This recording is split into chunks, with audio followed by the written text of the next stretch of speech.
In today's video, I'm going to teach you how to create TradingView ID. By the end, you'll have a clean, memorable username set up on TradingView so you can personalize your profile and be recognized across ideas, chats, and charts. First, open your browser and go to tradingview.com.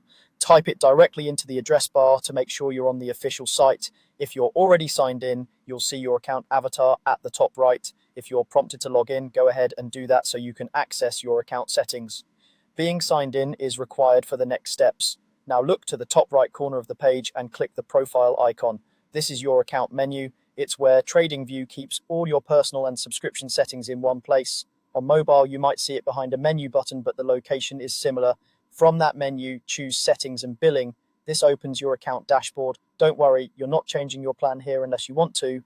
We're just using this area to reach the profile options. In this section, you'll find the field where you can set or edit your TradingView ID, also called your username.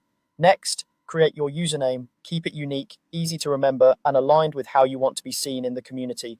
A combination of your brand or initials plus a trading focus often works well. Avoid personal details you don't want public. Most usernames can include letters, numbers, and underscores. They typically can't include spaces or special symbols. If TradingView flags it as taken or invalid, try a slight variation, add a number, shorten it, or use underscores to separate words. Think long term, pick something you'll be comfortable using across ideas, comments, and published scripts.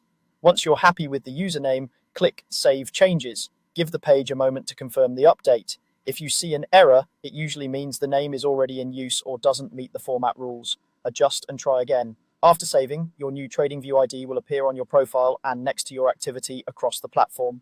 This change doesn't affect your login email or password, just your public handle. If you don't see the update right away, refresh the page or sign out and back in. On the mobile app, the path is similar. Profile icon, settings, then edit your username and save. That's it. You've successfully created your TradingView ID, making your profile consistent and easy for others to recognize. Thanks for watching and enjoy your time on TradingView.